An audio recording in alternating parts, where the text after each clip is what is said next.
Hello everyone, welcome back to my channel.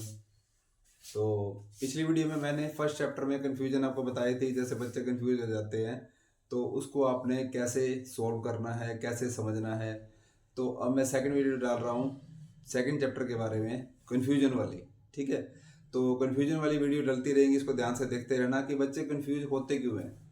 Second chapter में जैसे आपके क्वेश्चन है कि find the zeros and verify the relation. ठीक है, सेकंड चैप्टर में आपके ऐसे वाले क्वेश्चन है कि find the zero and verify the relation. तो उसमें आपको कंफ्यूजन होती है कि सर कि जीरो जो वाला क्वेश्चन कैसे करना है और वो वाला क्वेश्चन कैसे करना है, ये तो मैंने आपको वीडियो में बता रखा है, लेकिन दोनों में कंफ्यूजन ये हो जाती है कि इसमें क्या करें या उसमें क्या करें। देखो बात को ध्यान से सुनो।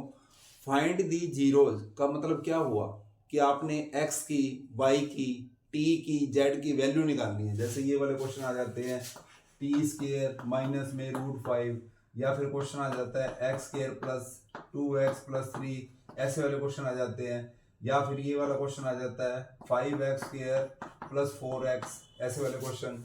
ठीक है, तो कंफ्यूजन हो जाती है बच्चों को कि सर जैसे मैंने बोला कि एक्स वाई जेड वेरिएबल तो देखो कोई भी हो सकता है, ए भी हो सकता है, बी भी हो सकता है, एक्स भी हो सकता है, वाई जेड टी कुछ भी हो सकता है। तो वेरिएबल चेंज हो सकते हैं, इसमें कोई प्रॉब्लम नहीं है।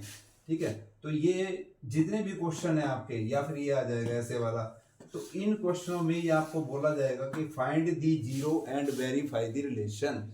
जब आपने पहला वर्ड सुन लिया कि फाइंड दी जीरो, तो जीरोस का मतलब क्या हुआ, ऐसी वैल्यू फाइंड करो जिसमें ये चीज जीरो हो जाती है। तो इसका मतलब क्या हुआ कि हमने एक्स की वैल्यू फाइंड करनी है, टी की वैल्यू फाइंड करनी है। ठीक है बच्चे, तो उसमें आपको समझ आ जाता है कि ये वाली चीज हमने जीरो यानी कि इसकी पहले वैल्यू निकालनी है। फिर हमने वेरिफिकेशन जब करेंगे तो अल्फा प्लस बीटा करके उसका दोनों का जो भी एक्स की वैल्यू दो आएंगी, जैसे मान लो √3 आ गई इसकी और एक्स इक्वल टू माइनस √3 आ गई, तो हमने इन दोनों को पहले प्लस करना है, फिर इसकी वेरिफिकेशन करनी है, फिर अल्फा बीटा निकालना है, फिर उसके बाद इन दोनों की मल्टीप्लाई यानी कि प्रोडक्ट ऑफ जीरो, ये sum of zero, product of zero आपकी, ये अल्फा है ये बीटा है।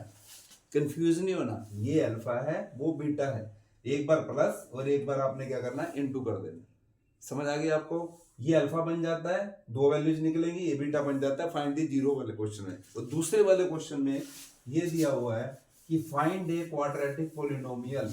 उसने क्वाड्रेटिक पोलिनोमियल यहां तो गिवन थी, आपको दिख रहा है ना क्वाड्रेटिक पोलिनोमियल क्या होती है, जिसकी हायर डिग्री 2 होती है। ठीक है, तो अब ये देखो, अब क्वेश्चन दे रखा है कि फाइंड ए क्वाड्रेटिक पोलिनोमियल। ठीक है, whose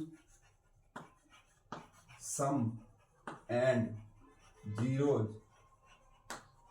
are sum and product of zeros, sum and product of zeros are √2 1/3।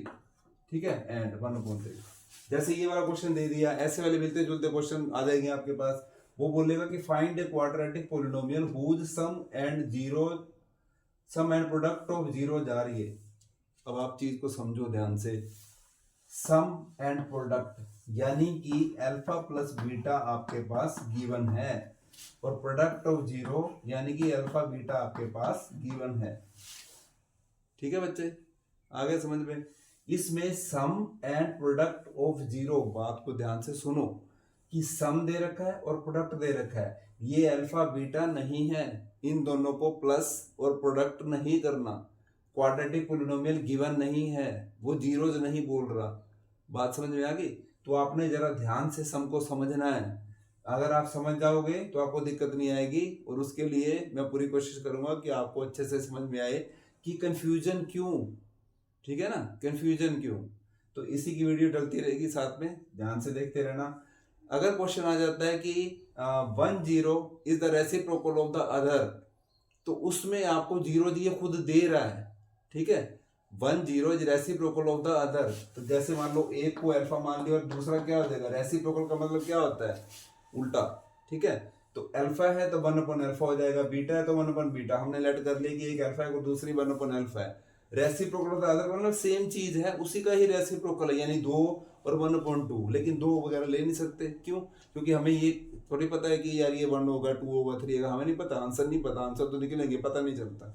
ठीक है, तो ये वाली चीज आपको दे रखी है और साथ में क्वाड्रेटिक पोलिनोमियल गिवन होगा आपके पास, इसमें ये अल्फा माना जाएगा और ये बीटा माना जाएगा, और ठीक है प्रोडक्ट ऑफ जीरो करके आपका आंसर निकल जाएगा। वो हम डिस्कस करेंगे, तो उसमें आपको करके दिखाऊंगा। बाकी कंफ्यूज नहीं होना, सम एंड प्रोडक्ट ऑफ जीरो दे रखी है तो ये अल्फा बीटा नहीं है, ये प्लस करके आंसर है, ये मल्टीप्लाई करके आंसर है। ठीक है बच्चे, तो आपको अच्छे से समझ में आ गया होगा। तैयारी करते रहना अच्छे से और वीडियो को देखते रहना, पिछली बड़ी वीडियो भी देखना जिससे आपको समझ में आ जाए अच्छे से। ये कन्फ्यूजन की वीडियो भी डलती रहेगी रेगुलर में, और एग्ज़ाम तक हम पूरी कोशिश करेंगे कि हमारा एग्ज़ाम अच्छे से जाए। आपने भी पूरा अपना बेस्ट देना है, अपनी तरफ से पूरी मेहनत करो, ठीक है, और पेरेंट्स की रिस्पेक्ट करते रहो, गॉड को याद करते रहो, ठीक है। Okay, all the best.